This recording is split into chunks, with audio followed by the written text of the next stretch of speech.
piece of simple interest, and now we are going to look at compound interest. So compound interest, again, as I told you, earns you more interest compared to the simple interest. The reason being, the principal that we take for every year will be the actual principal plus the interest that it has earned in the previous year. So that's why the principal keeps changing year on year, and hence the interest is much more compared to the simple interest.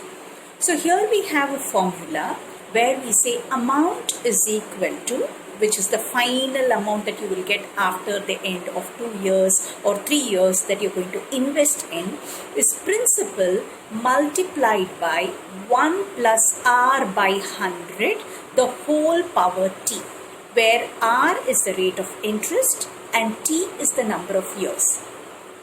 So it looks like a very simple formula, direct application, and you will get it. Now, what are the different types of questions that can come in this? It could say that the problem may state that, the rate is going to be given half yearly.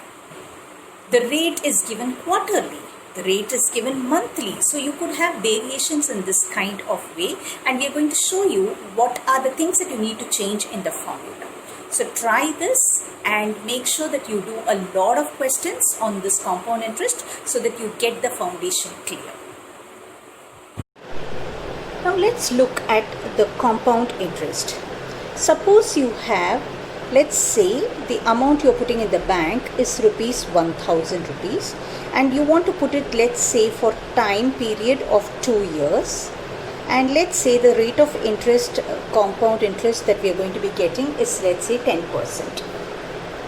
So as I told you, the formula for finding out the compound interest, or rather the amount, is equal to principal multiplied by 1 plus r by 100 whole power t. So now you need to just substitute these values to find out. So this is nothing but 1000 multiplied by 1 plus 10 by 100, because your rate of interest is 10%. The whole power, time is given as 2 years, is 2. So you cancel this out, and this comes to be 1000 multiplied by, remember it is 1 plus 1 by 10. So when you take the common denominator here, 10, so it becomes 10 plus 1, which is 11 by 10, multiplied by 11 by 10. Why am I doing this 2 times? Because it is to the power of 2. In dices, when you have something to the power of 2, you multiply that same number multiplied by the same number, and here you cancel the common factors, which is the 0 here, and here you are left with 11 multiplied by 11 is 121, multiplied by 10 is 1210. So this is going to be the amount that you're going to receive at the end of 2 years. So if we have to calculate the compound interest is nothing but amount minus the principal, and that's nothing but, here your amount here is ending up to be 1210 minus the principal, which is 1000. So the answer would be 210 would be the answer in terms of what is it you are getting at the end of 2 years as compound interest. So now the different types of questions that can come around is, as I told you,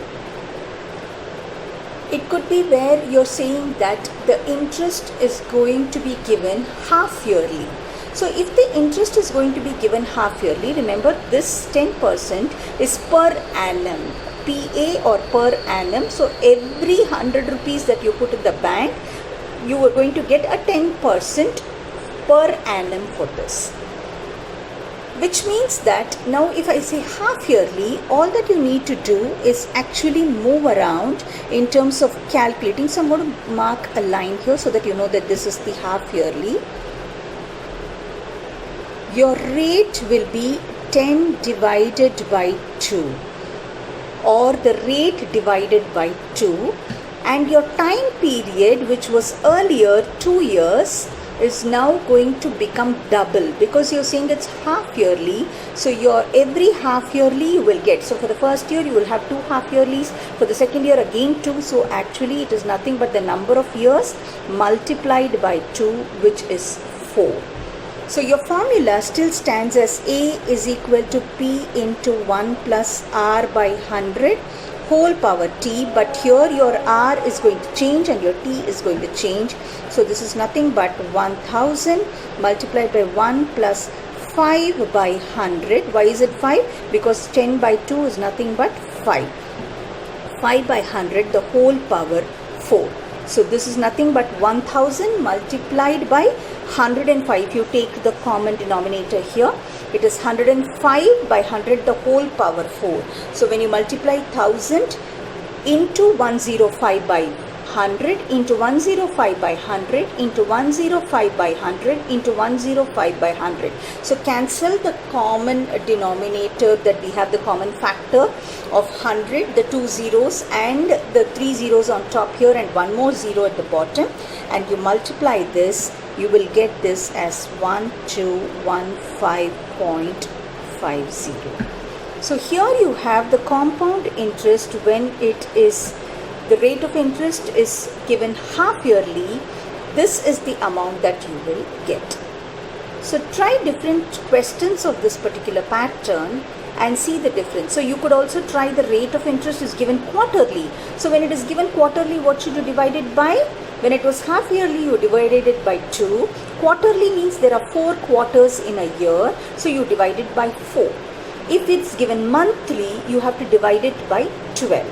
So keep these in mind and make sure that you make the adjustment factor for the number of years also accordingly.